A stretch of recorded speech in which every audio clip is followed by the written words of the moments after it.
Hey, film buffs. Can we all agree that one subject that fascinates all of us is lost films? More notably, lost silent films, as they were made in a time before proper film archiving and copying. Many of this mass destruction of films occurred during the World Wars, as film is often burned to be recycled into materials vital for the war effort. In addition, many studios and warehouses were bombed during air raids. Over 90% of all films made between 1896 and 1920 are lost. Famous examples of these films include the horror classic London After Midnight, 1926, as well as the first film adaptation of F. Scott Fitzgerald's famous 1925 novel, The Great Gatsby. For a long time, many of the special effects pioneers Georges Méliès films were thought to have been destroyed, but over the years, many of them have since been recovered and restored to their former glory. I work as a film editor, and I have reviewed and edited several vintage films for release. These films are in the public domain because, since it was before 1977, when copyrighting work became a law, many filmmakers did not. Many of these old public domain films have been uploaded online and are easily viewable.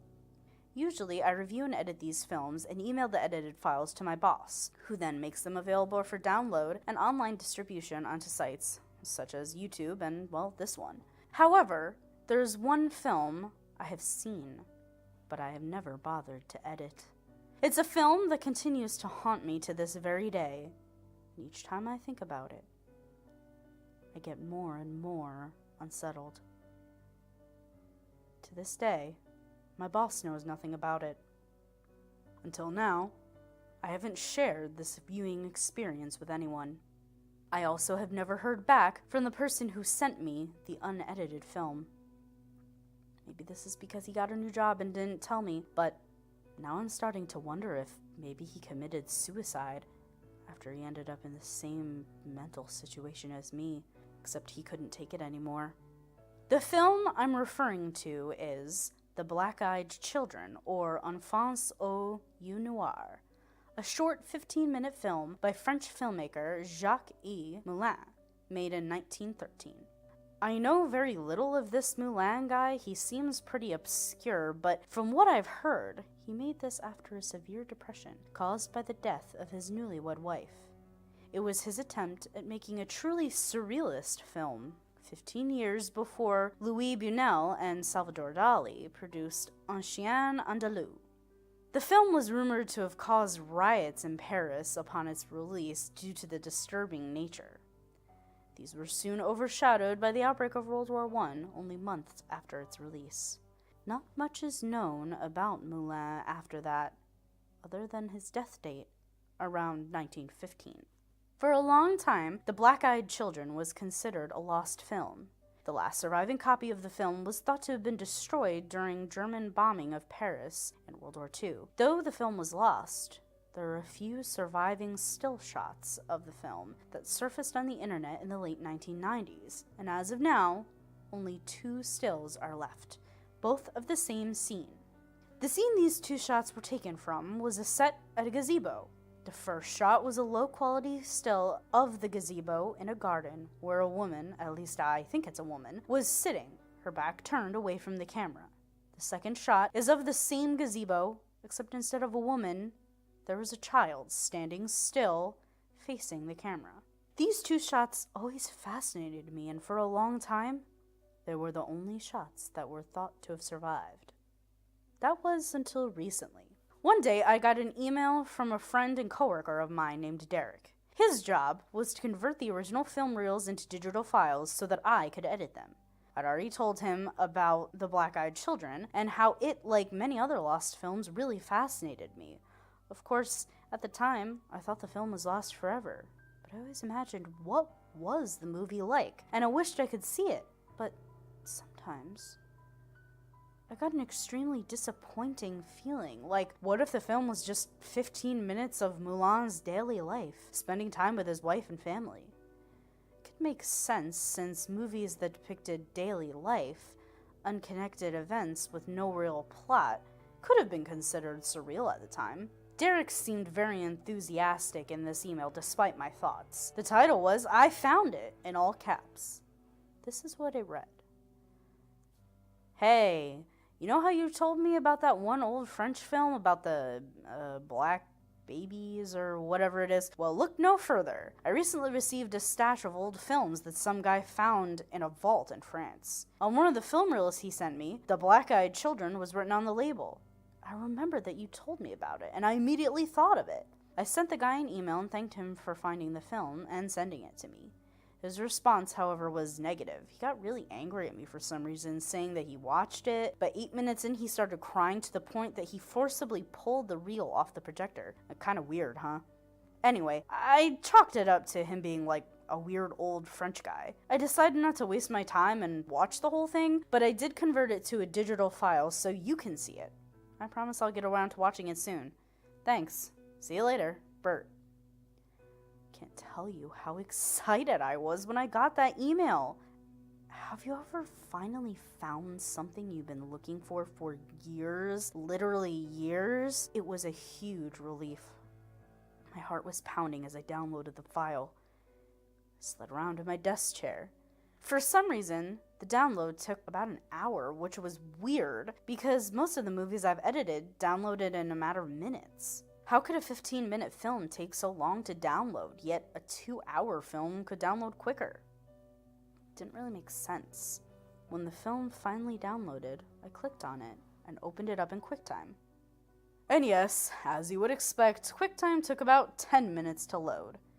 You'd think that with such slow download speed and opening speed that the movie would buffer for a really long time, but to my surprise, it started the instant QuickTime opened, without buffering at all. The first shot was of the opening title, which just read, "Enfance au Yeux Noir," in white text over a black screen. Then the opening shot abruptly started, and it was the shot the gazebo from the still pictures. I was shaking with excitement and anticipation. After years and years of mystery and occasional feelings of hopelessness that it was gone forever, I was finally about to watch this long-lost film. The scene was much more clear than in the stills. I watched as a woman in a white gown slowly and carefully walked down the path to the gazebo. It was hard to make out the expression on her face given the poor quality of the film, but it seemed as if she was crying. She went to the gazebo and sat down, her back turned away from the camera. This sequence went on for a few seconds before a caption with some text appeared, in French of course. Now, I don't really know French, so I had no idea what the caption said. The caption card stayed on the screen for about 5 seconds before briefly cutting back to the gazebo. Then suddenly, it cut to the scene of a man sitting at a small table with his head down, as if he was depressed. Suddenly, he yanked his head up, his eyes disturbingly wide open, first looking at the camera, then glancing off to the left. Then it cut to the shot of a door. A caption card with the French word repeated twice appeared, before cutting back to the door. The man opened it, and behind the door was a small child. For a few frames, I swore it briefly cut to a close-up of the child's face, but it went by too quick to make out any facial details. It cut back to the image of the child standing in the doorway, but this time the man was gone. Another caption card appeared, which contained a wall of text written in French, but it went by too quickly for me to be able to translate. The next scene was of an empty room. Light was pouring in, so there must have been a window out of the camera's view. For about 10 seconds, the room was empty. Suddenly, a man, the same man who had opened the door for the child in the previous scene, walked out from behind the camera. He dragged a chair across the floor and set it right in the middle of the room. Then it cut to yet another caption card, before cutting back to the gazebo where the woman was still sitting and crying. The same man from the previous scenes crept up slowly behind her. Who was he? What was he about to do? It seemed as if he was the central character of the movie. I watched as he suddenly grabbed the woman's hair, untying it and dragging her across the ground, while she violently kicked and thrashed about, trying to break free. It gave me a weird feeling, but it was just a movie after all. Even though the movie had no sound, I could tell that she was screaming in agony. That's when I realized, oh my God, that's Jacques Moulin. And he's filming himself abusing his wife. It was a fleeting thought, but disturbing nonetheless. As soon as I realized it, the film cut to a shot of the house on fire. Then it cut back to the room with the chair, except this time someone was sitting in the chair. I was certain it was Moulin's wife. This sequence of his wife went on for 2 minutes, just her sitting there. Back to the camera. I'm pretty sure she was dead. Or maybe Moulin was yelling at her from behind the camera. I couldn't tell, because obviously, again, there wasn't any sound. Following the 2 minutes, another title card appeared. Thankfully, it stayed on the screen long enough for me to read. After the title card was over, some messed up stuff really started to happen. I'd rather not share in detail the next 8 minutes of the film, but I tell you that it was no surprise why it made that guy cry. I saw horrible images flash by my eyes, terrible things, evil things. It looked like it came out of someone's messed up nightmare. My heart was pounding and I began to feel lightheaded and dizzy. The images flashed faster and faster, much faster than the mind could comprehend. Thousands of them. It was as if there was a horrific image on each frame. It's hard to imagine where Moulin could have gotten all these pictures and how he edited it. It looked like something right off the deep web.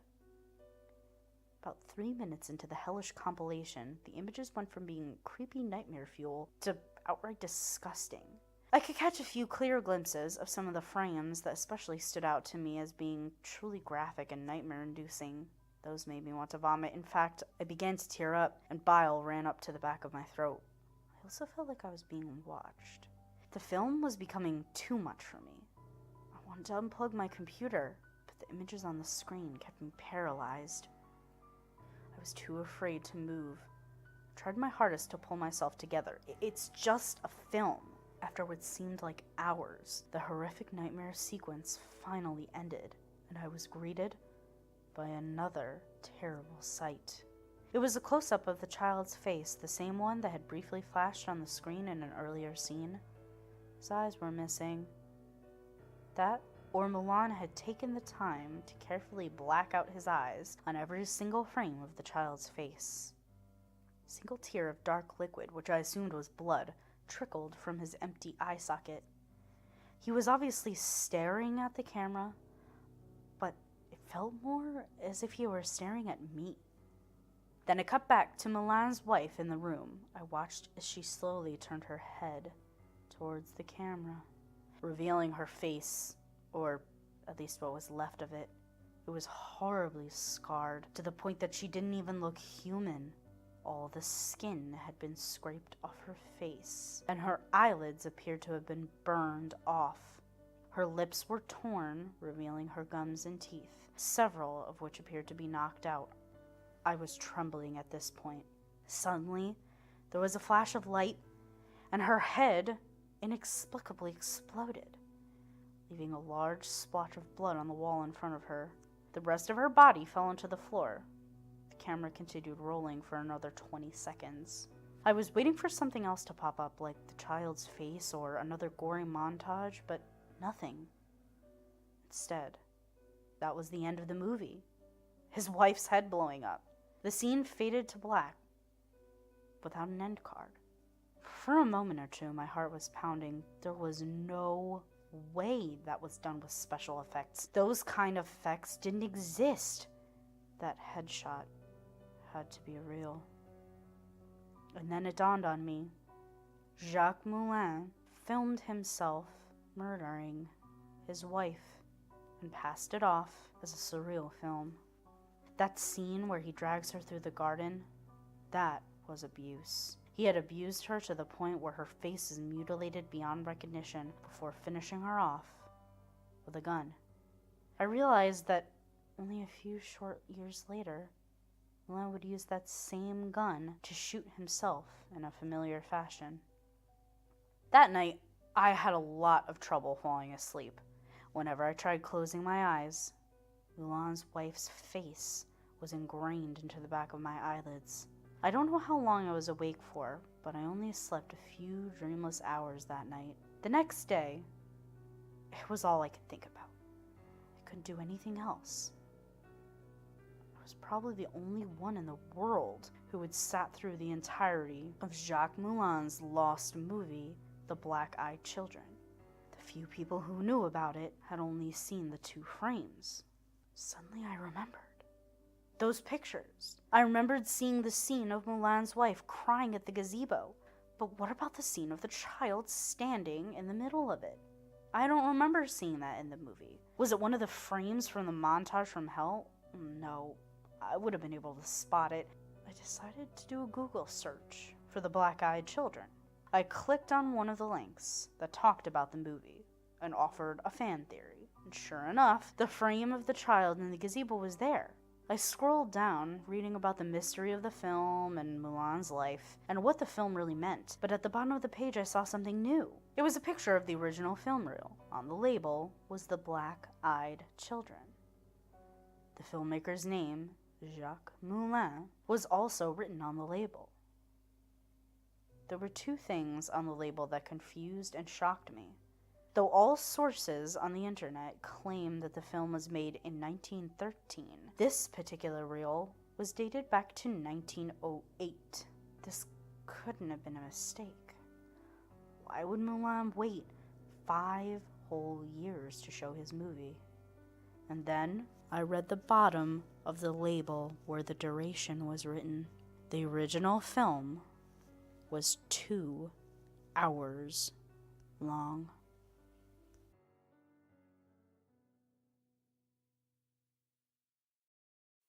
Hi, 207, it's Miss Viola Swamp. Thanks for listening, commenting, and subscribing. Go check out my Facebook page and leave suggestions for stories you want to hear. I hope to see you in class next time.